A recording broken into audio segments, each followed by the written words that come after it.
L'enregistrement a commencé et maintenant je vais vous partager mon écran.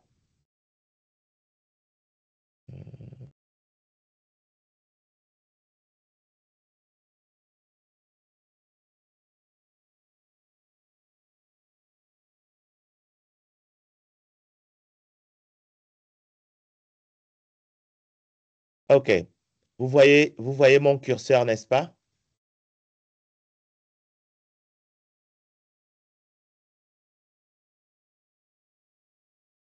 Est-ce que vous voyez mon curseur? Oui, monsieur. OK, très bien. Donc, nous nous sommes arrêtés hier au niveau des NK.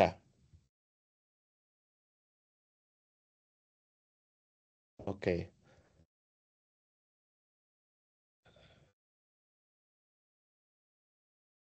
OK, donc nous avons discuté en fait euh, des gènes de récepteurs NK.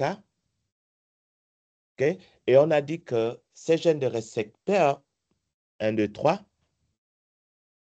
ces gènes de récepteurs NK ne subissent pas un réarrangement.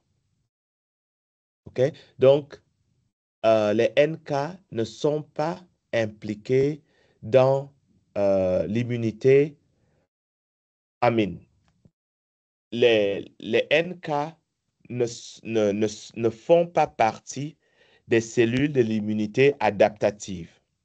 Elles ont une diversité de récepteurs qui reconnaît des antigènes aussi bien endogènes des cellules endommagées ou des cellules qui se comportent de manière anormale et des récepteurs qui reconnaissent des agents étrangers, mais vraiment sur un éventail extrêmement large. Donc, ils n'ont pas besoin de pré-exposition avant de pouvoir reconnaître des agents étrangers. Alors, nous avons également posé la question qui est celle du soi manquant et je vous demandais d'aller regarder ce que Le soi c'est que manquant. le soi manquant. Alors, qu'est-ce que vous avez trouvé dans vos recherches? Ah, le soi manquant, ça manque. Oui, qu'est-ce qui manque? Oh.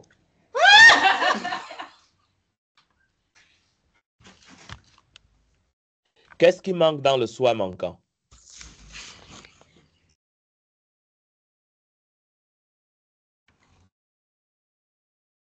Oui, allez-y, Mademoiselle Kumba.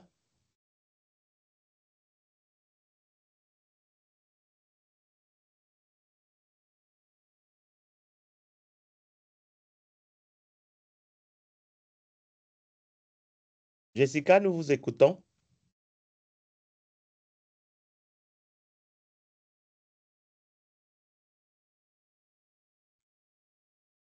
Ou une autre personne.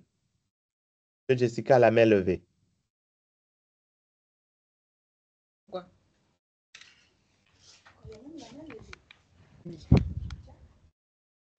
C'est quoi le Allô? soi manquant? Allô? Oui, allô, je vous écoute. Monsieur,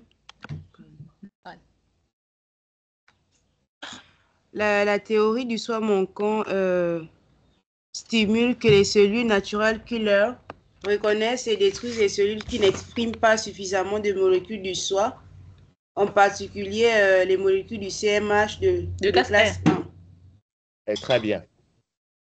Très bien. Donc, il y a certaines de nos cellules qui soit expriment une quantité très infime de de CMH1 ou pas du tout de CMH1. Ces cellules-là vont être la cible des cellules naturelles, des cellules tueuses. Alors, donc, il y a toute une panoplie de récepteurs qui vont reconnaître des ligands. Et ces ligands seront sur la cellule cible. Donc, ici en bas, vous avez les ligands potentiels des récepteurs que vous avez ici en haut. D'accord? Alors, il y a des interactions qui induisent une inhibition des cellules tueuses. Et il y a des interactions qui induisent une activation des cellules tueuses. À gauche ici, les interactions avec les récepteurs de gauche ici conduisent à une inhibition des cellules tueuses, alors que les interactions avec les récepteurs de droite, d'accord, toute la partie rouge, conduisent à l'activation des cellules tueuses. Alors, pourquoi pensez-vous qu'il y a certaines qui induisent une inhibition, d'autres induisent une activation? Qu'est-ce que vous pensez?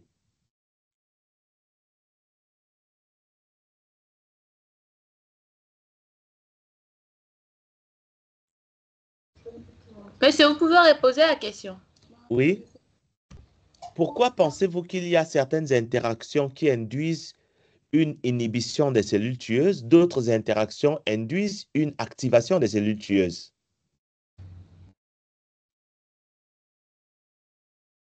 Une inhibition des cellules tueuses et une activation. Pourquoi ça? Mhm.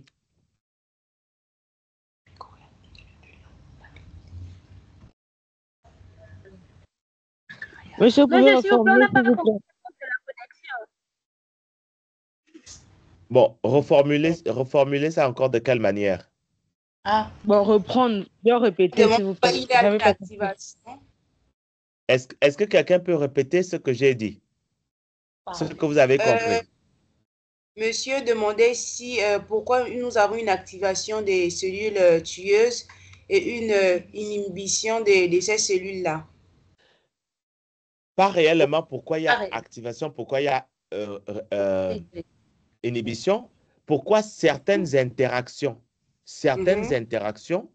conduisent à une inhibition, d'autres interactions conduisent à une activation. Pourquoi?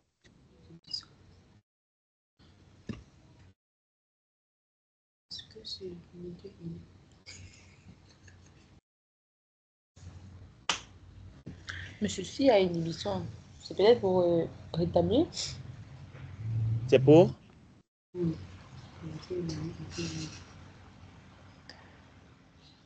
Ce n'est pas pour rétablir après une activation, pour ne pas que ça cause des soucis après dans le système immunitaire.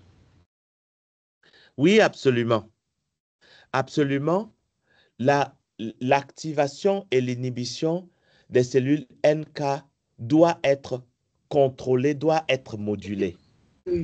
Donc, la quantité de récepteurs et le type de récepteurs à la surface va être défini par l'état physiologique de l'individu.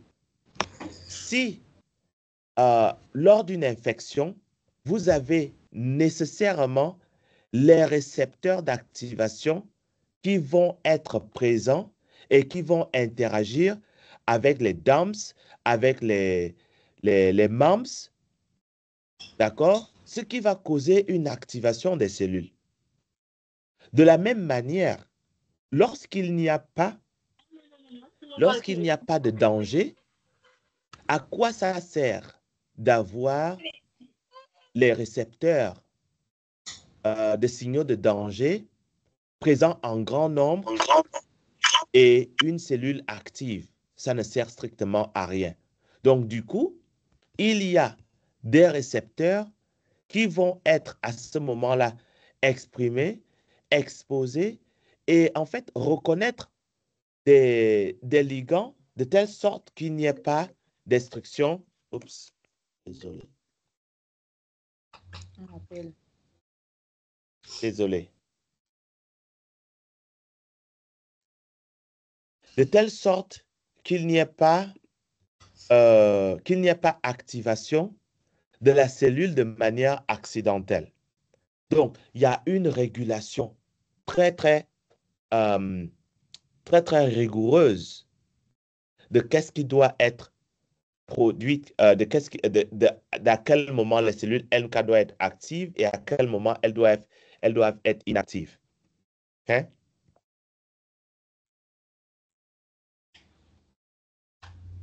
All right. Donc, on a parlé de la théorie du soi manquant, qui est que certaines cellules peuvent manquer principalement du CMH de type 1, parce que normalement, les cellules saines présentent les CMH de type 1 en grande quantité, OK? Et parce qu'elles ont les CMH1 en grande quantité, il y a des récepteurs qui reconnaissent ces CMH1. À ce moment-là, elles ne sont pas détruites. OK? Ces cellules qui ont le CMH1. Mais si les cellules manquent de CMH1 ou ont une faible quantité de CMH1, à ce moment-là, les NK vont être activés. C'est ce qui se passe, par exemple, pour les cellules qui sont virales. C'est ce qui se passe pour les allogreffes. C'est ce qui se passe pour les cellules qui sont infectées par les virus. Et c'est pour ça que les NK sont très efficaces contre toutes ces cellules-là. Okay? Lorsque ces cellules-là deviennent infectées, elles perdent les CMH1 ou du moins l'expression des CMH1 diminue considérablement. Et c'est ce qui fait d'elles des cibles. Les cellules stressées perdent également des CMH1 et tout ça, ça va conduire à l'activation des récepteurs et donc à l'activation des cellules NK. Et lorsqu'on parle d'activation, il faut garder à l'esprit la transduction du signal. D'accord? Nous avons parlé de la voie des récepteurs. D'accord? Et quand on parle de la voie des récepteurs, il y a la transduction du signal qui va se faire, qui va conduire nécessairement à l'apoptose des cellules. OK, donc ça va être tout pour ce chapitre. Le prochain chapitre, c'est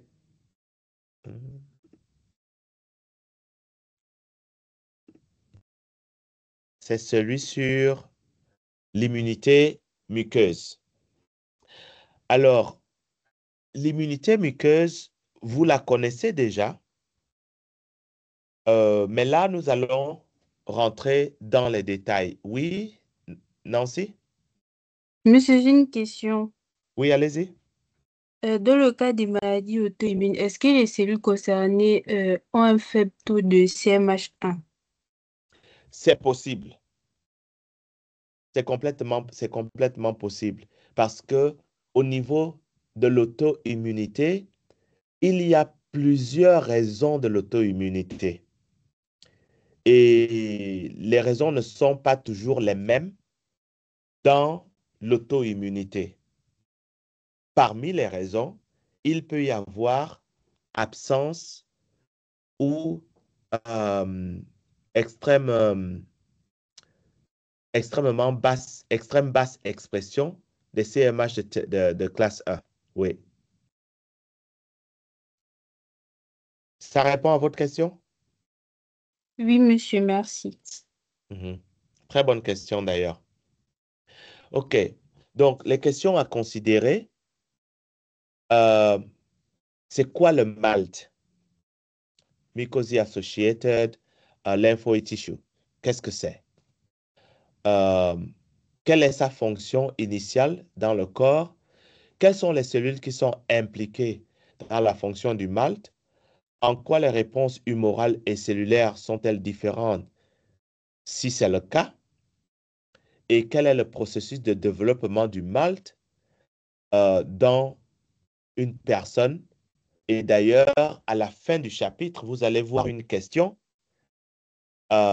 qui est qu'il faut discuter le développement du malt du stage fœtal à l'âge adulte.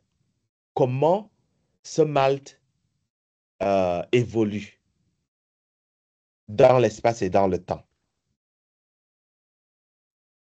Alors, les mucus, les membranes, on les trouve à plusieurs endroits.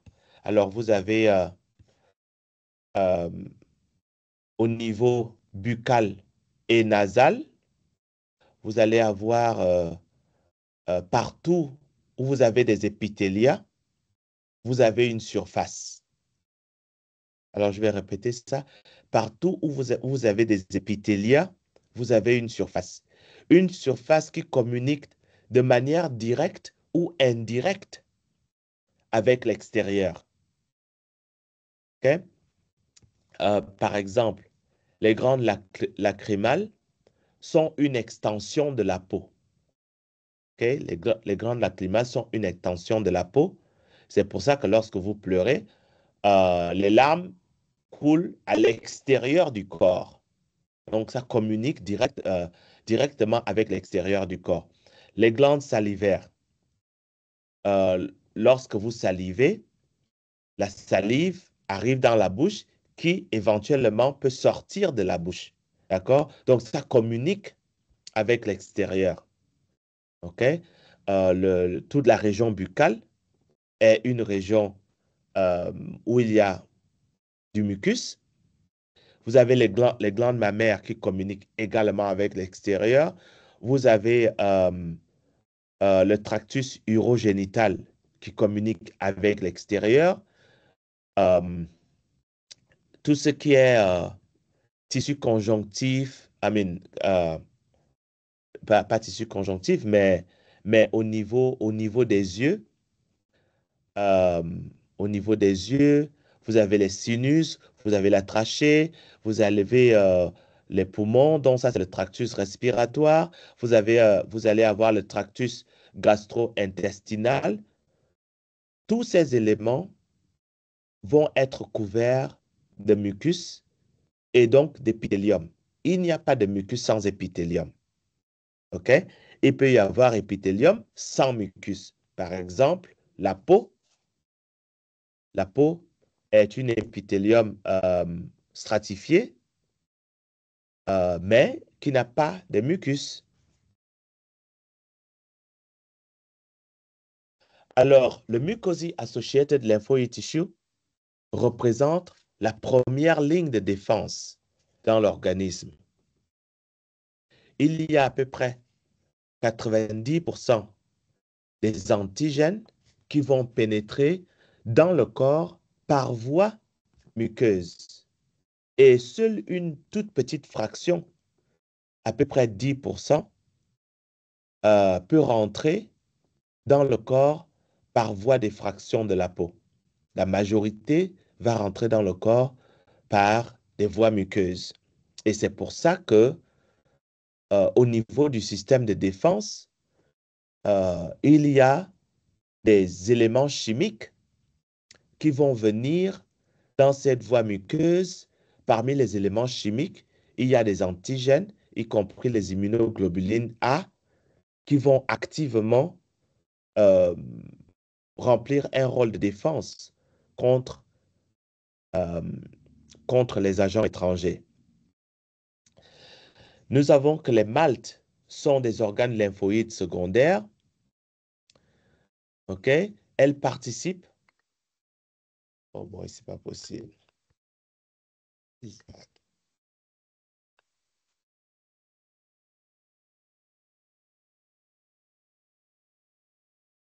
Désolé, il y a ce truc-là qui est connecté à mon ordinateur. Je vais... donnez-moi le temps d'arrêter tout ça.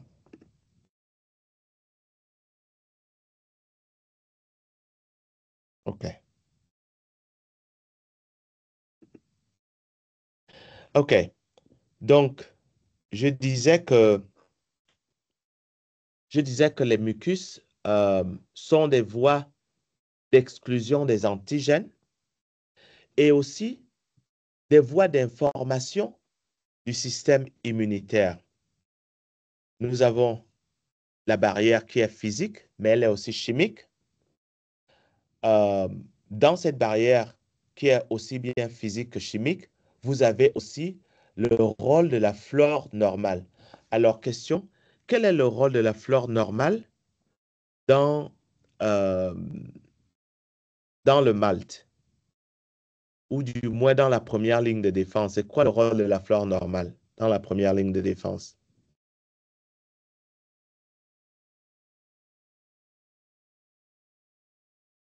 Oui, allez-y. Mais c'est d'empêcher les agents pathogènes de pénétrer. D'empêcher les agents pathogènes de pénétrer. OK. Comment est-ce qu'elles le font? Très bien. Très bonne réponse. Monsieur, Oui. pour savoir que dans la flore normale, il y a déjà des bactéries. Ces bactéries-là qui résident à l'intérieur, qui vont, donc ces bactéries-là vont empêcher d'autres agents pathogènes nocifs à l'organisme de s'intégrer dans la flore. Et en même temps, donc elles vont détruire les autres et vivre en harmonie, commensalisme ou symbiose. OK. So, en fait, dans la question que je pose, c'est comment est-ce que les bactéries qui sont déjà installées vont empêcher les autres, les nouveaux venus, à s'installer de manière spécifique? Qu'est-ce qu'elles font? Parce qu'elles les mangent. Elles peuvent les manger, elles peuvent les détruire. OK? Est-ce qu'il y a un autre mécanisme?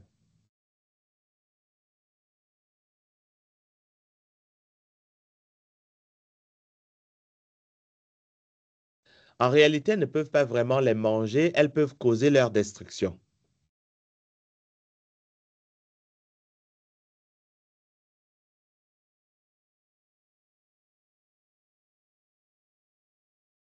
Oui?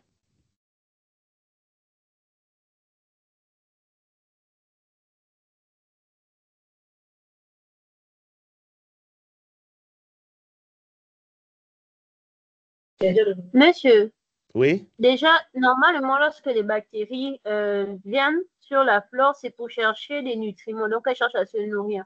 Alors que s'il Oui? y a déjà des bactéries qui épuisent cette réserve de nutriments-là, ça empêche automatiquement l'installation d'autres types de bactéries. OK, très bien. Autre explication?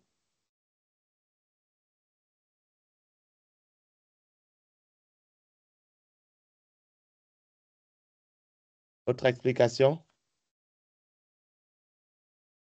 S'il y en a. Qu'en est-il de l'occupation de l'espace physique? Est-ce que l'occupation de l'espace physique est une approche qui peut empêcher l'installation et la prolifération des autres bactéries? Monsieur, l'occupation de l'espace physique peut empêcher dans la mesure où certaines bactéries vont par exemple modifier le milieu pour qu'elles soient bien installées. Il va par exemple falloir qu'elles aient un pH qui leur est favorable, ce qui ne va pas forcément correspondre à d'autres bactéries. OK?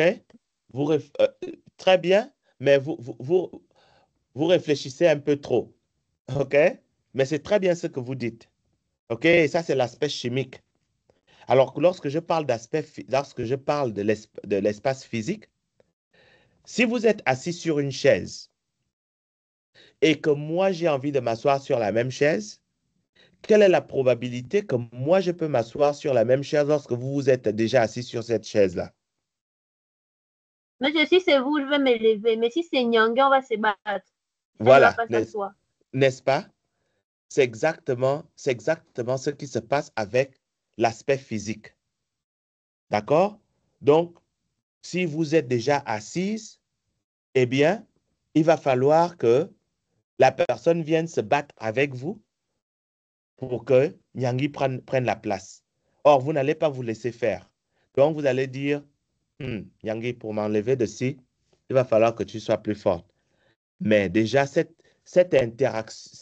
interférence stérique est de telle sorte que, est de telle nature que les nouveaux venus ne peuvent pas s'installer. Donc, ça déjà, c'est une barrière physique. OK? Au-delà des autres aspects chimiques. OK? Alors, on va avancer. All right. Donc, les voies du malt sont nombreuses. Il y a des anneaux de Waldeyer, OK, qui comprennent les amygdales qu'on trouve à l'intérieur de la bouche, les amygdales pharyngées, les amygdales linguales et les adénoïdes et les tissus lymphoïdes. Ça, ce sont les cercles ou les anneaux de Waldeyer. Une autre dimension des maltes, ce sont les plaques de Peyers et aussi l'appendice au niveau de l'intestin. D'accord? Au niveau du gros intestin, il y a l'appendice qui participe aussi dans le malt. Et puis, il y a également les ILF, qui sont les Isolated Lymphoid Follicles. Ces Isolated Lymphoid Follicles sont des structures qui sont petites et qui permettent en fait d'éliminer certains fluides. OK? Donc, ils permettent le drainage des vaisseaux. OK? Et drainage des vaisseaux et qui va conduire en fait au nœud lymphatique des mésentères. Ce sont les ILF sont également des sites d'activation, OK, pour le système immunitaire adaptif et la tolérance. C'est SSI que je devais écrire ici, OK? Site d'activation du système immunitaire adaptatif et la tolérance. Alors, la barrière épithéliale, elle est physico-chimique, ça vous le connaissez déjà. Je ne pense pas que ça vaille la peine de passer du temps dessus. Qu'est-ce que vous pensez? On peut avancer, n'est-ce pas? Oui, monsieur. OK. Donc, une chose qui est caractéristique de l'épithélium, c'est qu'en général, l'épithélium se renouvelle de manière constante. De telle sorte que, enfin, pas de telle sorte, mais elle se renouvelle de manière constante parce qu'il y a toujours des cellules souches qui sont prêtes à se renouveler, d'accord, et à remplacer les vieilles cellules. Peu importe l'épithélium, il y a des cellules souches qui ne sont pas souvent loin et qui vont renouveler l'épithélium. Il y a des récepteurs TLR et NLR qui sont exprimés à la surface des épithélias. Ces récepteurs permettent l'interaction avec les cellules du système immunitaire. Okay? Il y a production des peptides antimicrobiens, production des chimiokines, OK? Et les cytokines, les chimiokines étant des cytokines qui sont impliquées dans l'attraction des cellules. Donc, du coup, on va avoir le recrutement, on va avoir l'activation, OK? L'activation des cellules phagocytiques, l'activation des cellules dendritiques et ainsi que l'activation des lymphocytes. OK?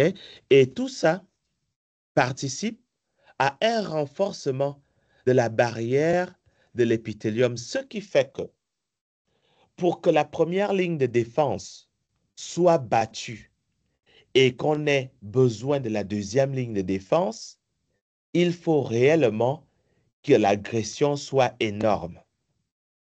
OK? Mais tant que l'agression n'est pas extrêmement énorme, ça peut se gérer. On est toujours au niveau de la barrière épithéliale. Nous avons au niveau de la fin de l'iléum, il y a une grande concentration de bactéries.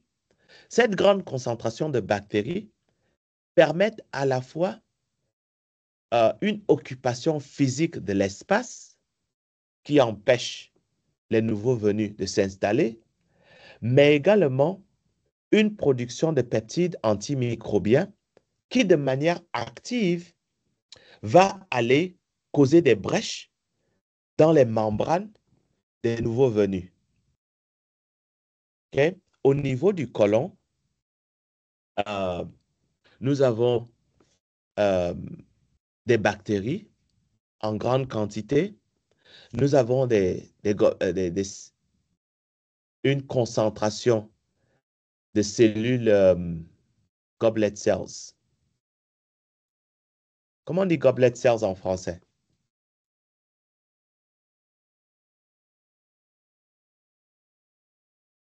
Quelqu'un sait? Monsieur, vous c'est pouvez toujours épeler le mot. commensal. Goblet, Ah, goblet cells. Les cellules gobelets. moi, OK? je connais pas, Et, monsieur. et cette Monsieur, concentration... Oui? j'ai une question, monsieur. Oui, allez-y. Monsieur, je voudrais savoir, est-ce qu'il y a possibilité que les deux réponses immunitaires échouent? Lesquelles réponses immunitaires? Euh, la réponse immunitaire innée et celle adaptative. Ah oui, c'est possible que les deux échouent. Et c'est pour ça qu'on peut se retrouver dans une condition de septicémie. OK? Quand D'accord. on se retrouve dans une condition de septicémie, si vous ne faites rien, la personne va mourir. Il n'y a pas d'autre alternative. OK? D'accord, monsieur. Et, Monsieur. et lorsqu'on arrive à une situation de septicémie, ça veut dire que toutes les barrières ont échoué. D'accord, monsieur. Mhm. Monsieur, Oui? dans le cas, par exemple, d'une agression, on va dire quoi, bactérienne, Ah, pourquoi si on sait que le système immunitaire va forcément répondre face à une agression bactérienne, donc pourquoi on a besoin de prendre des médicaments? Eh bien, pourquoi est-ce qu'on a besoin de prendre des médicaments? Parce que vous avez besoin que votre corps puisse se rétablir rapidement. La question est de savoir à quelle vitesse le corps va réparer le problème auquel il est en train de faire face. OK? Ça, c'est d'une part. D'autre part, est-ce que vous êtes sûr que laisser le corps se débrouiller tout seul, le corps saura systématiquement faire le travail qu'il est prévu de faire? Vous n'êtes pas si sûr. C'est pour ça que les gens meurent. Pour des infections. Considérez par exemple le nombre de personnes qui meurent de palu au Gabon. OK? Si vous considérez le nombre de personnes qui meurent de palu au Gabon, des personnes qui souffrent d'ulcères d'estomac, des personnes qui souffrent d'autres maladies infectieuses, personnes qui deviennent par exemple, qui perdent la fertilité. D'ailleurs, pour la petite histoire, qui n'est vraiment pas petite, qui est une grande histoire, comment le SIRMF est né? Le SIRMF est né parce que une personnalité importante du pays n'arrivait pas à... n'était pas fertile. Et donc, les recherches avaient montré que cette personne, une personnalité importante du pays, en fait, avait une infertilité secondaire. En d'autres termes, la personne n'est pas née avec des problèmes de fertilité. La personne est devenue, a développé des problèmes de fertilité pendant le cours de sa vie. À quel moment pendant le cours de sa vie, ça n'a pas d'importance. Je ne vais pas rentrer dans ces détails-là. Mais le fait est que la personne est devenue incapable de fertilisation. D'accord? Vous avez entendu parler des chlamydia. OK? Vous avez des personnes qui, pendant énormément de temps, sont en couple, mais qui ne peuvent pas produire des enfants, mais pour une raison qu'on ignore, à un âge extrêmement avancé, arrivent à produire un enfant dans la quarantaine, dans la cinquantaine. Et là, on se pose la question, qu'est-ce qui s'est passé? OK? Peut-être la charge des chlamydia a diminué. Donc, tout ça pour, en fait, dire que si on ne donne pas un traitement, les conséquences sur le fonctionnement du corps peuvent être telles que il y a perte de fonction, il y a perte de fonction, ce qui va causer l'individu de ne pas complètement, sur un plan biologique, fonctionner de manière optimale. C'est pour ça que on adopte des traitements. Sinon, pour des choses qu'on sait simples, on va dire que bon, une grippe, ça peut passer. OK? On va dire quoi d'autre? On va dire une salmonellose. Une salmonellose, ça peut passer, mais il ne faut pas trop blaguer avec la salmonellose parce que ça peut vous donner une dysenterie. Et qui dit dysenterie dit déshydratation. Alors, si vous parlez par exemple de shigellose, qui est causée par Shigella flexneri, Shigella, c'est une forme très, très, très virulente de la salmonellose. La salmonellose n'est rien à côté de Shigella flexneri, qui vous donne une dysenterie et en 24 48 heures, vous êtes une personne qui a tout perdu. Et si vous ne faites rien, vous pouvez mourir. Donc, c'est les raisons pour lesquelles vous avez nécessairement des traitements. OK, ça y répond? Oui, monsieur. OK. Très bonne question. Alors, la barrière épithéliale, elle est représentée ici avec une épithélium ou un épithélium, je ne sais plus trop comment on dit ça en français. Vous avez l'épithélium ici qui est columnar.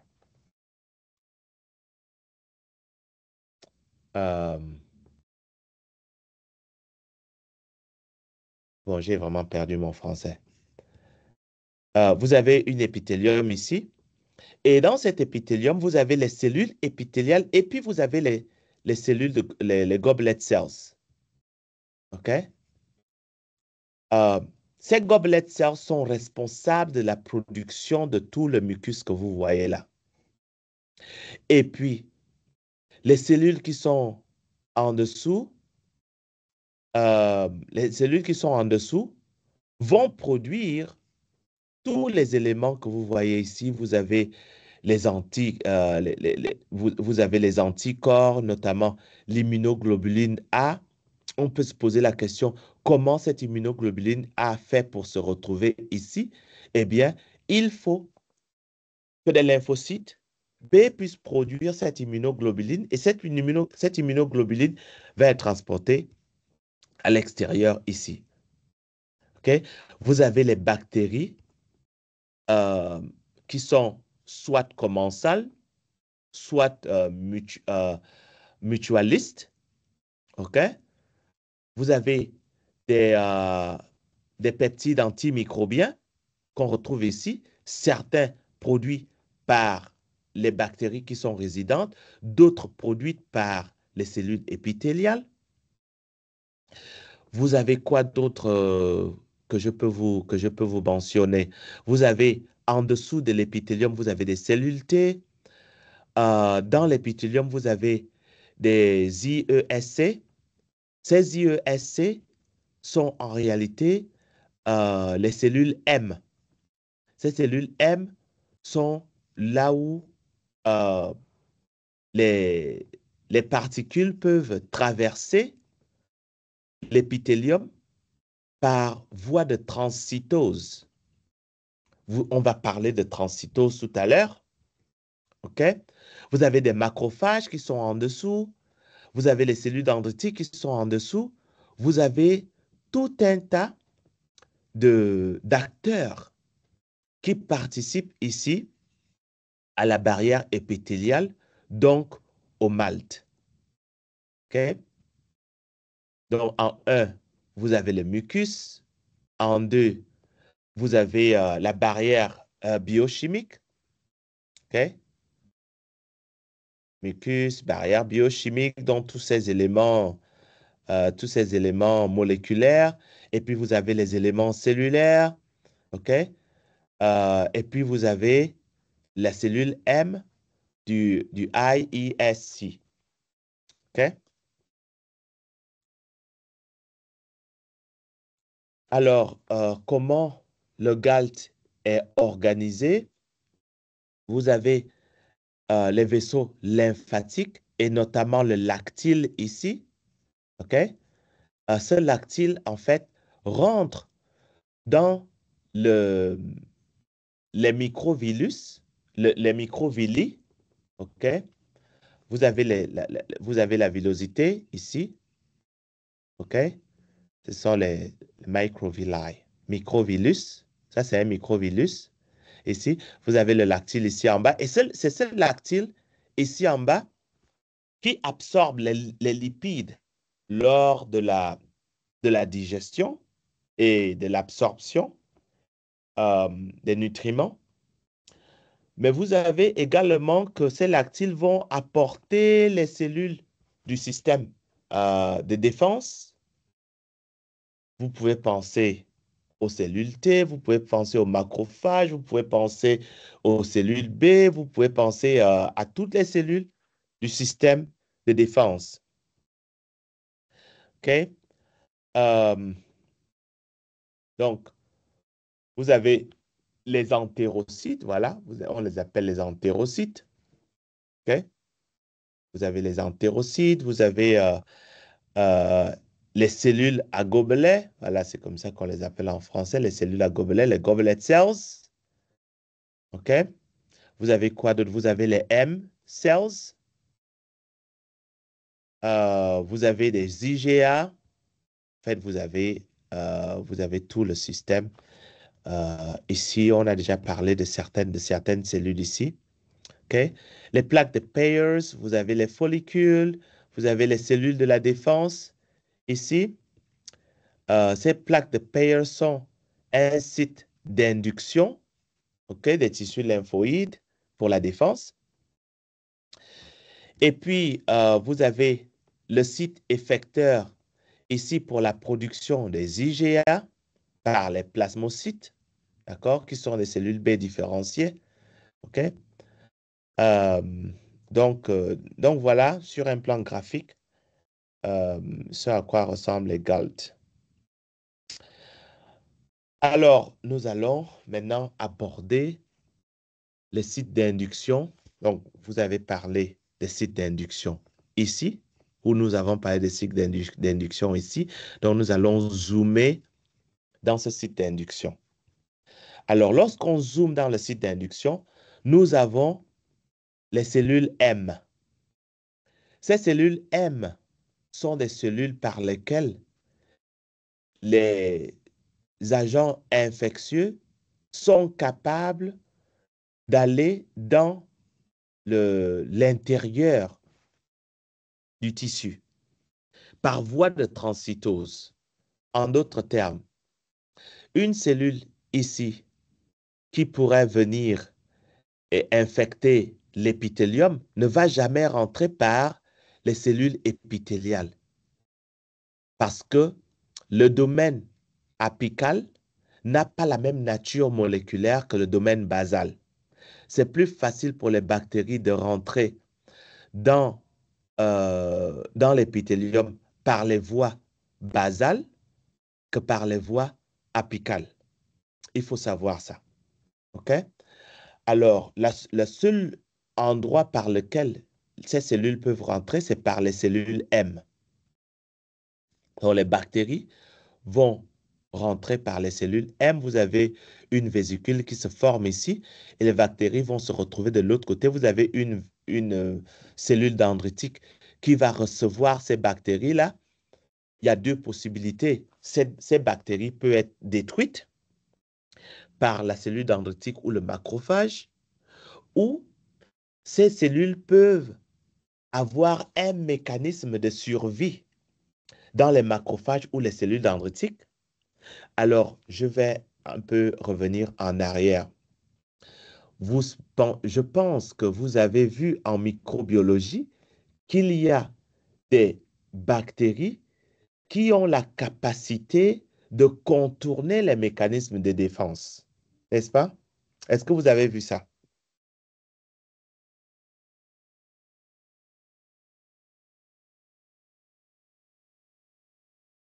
Allô?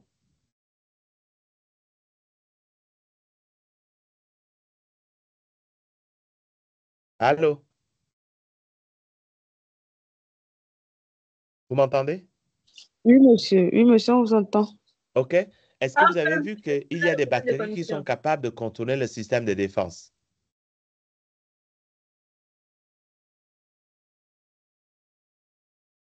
Oui, monsieur. OK. Donc, vous devez revoir ou réviser les mécanismes par lesquels ces bactéries sont capables de contourner le système de défense. Et c'est pour ça que ces bactéries, en fait, peuvent se retrouver de l'autre côté ici. Et en se retrouvant de l'autre côté ici, peuvent aller infecter les cellules épithéliales par la voie basale. Donc, vous avez cette façon d'absorber les cellules. Quand elles absorbent les cellules, c'est-à-dire les macrophages ou les cellules dendritiques, elles peuvent détruire ces cellules et aller présenter les fragments d'antigènes pour la protection. Donc, ça là, ça va induire l'activation des GALT. Autre chose qui est possible, c'est que la cellule dendritique peut étendre son corps entre deux cellules épithéliales pour aller en fait attraper une cellule qui se trouve ici, une cellule étrangère qui se trouve ici de l'autre côté, c'est-à-dire dans la zone de la muqueuse. OK? Et quand elles attrapent la cellule qui se trouve dans la zone de la muqueuse, amène cette cellule à l'intérieur et va manger la cellule, détruire la cellule et présenter les fragments. Autre possibilité, c'est que la cellule dendritique peut étendre son corps à travers la cellule M et aller attraper des antigènes ou des antigènes ou des agents microbiens de l'autre côté de la cellule M et de les amener à l'intérieur, les digérer et les détruire. D'autres possibilités, c'est que à travers les gobelettes, les cellules gobelettes, des agents peuvent passer par les cellules gobelettes Et quand je dis des agents, je pense plus particulièrement aux antigènes qui peuvent traverser et peuvent être capturés par les cellules dendritiques.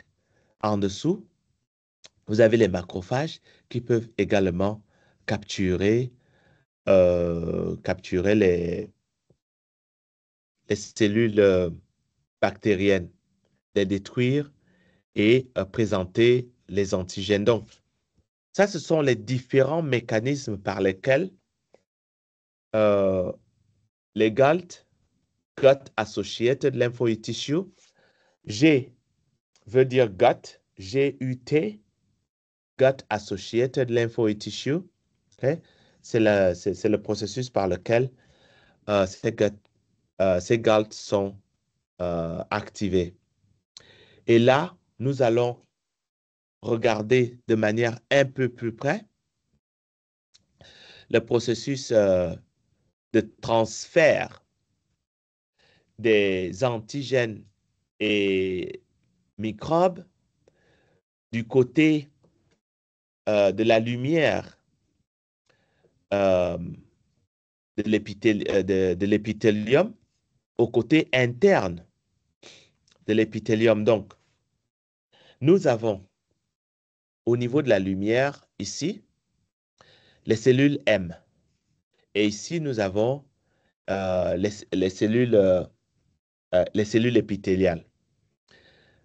Ces cellules épithéliales et cellules M sont connectées par des jonctions qu'on appelle tight junctions. Ces tight junctions, en fait, empêchent plusieurs éléments de pouvoir traverser facilement la barrière. OK? Vous avez des antigènes qui peuvent être apportés à l'intérieur grâce aux phagocytes. Par voie de transcytose, ces antigènes vont se retrouver de l'autre côté, vont être absorbés par phagocytose. OK? Et là, elles peuvent être détruites. Vous avez des lymphocytes qui peuvent être présentes ici pour faire une action directe. Vous avez, à cause de ces interactions ici entre la cellule M et les antigènes, libération de chimiokines. Cette libération de chimiokines va causer un recrutement des cellules immunitaires, y compris les macrophages, les cellules dendritiques et d'autres cellules du système immunitaire. Okay? Donc, nous avons ici en microscopie, vous voyez des antigènes qui sont marqués en vert et les cellules M marquées ici en bleu. Et vous pouvez voir l'interaction entre la cellule M et les agents étrangers en vert. Okay?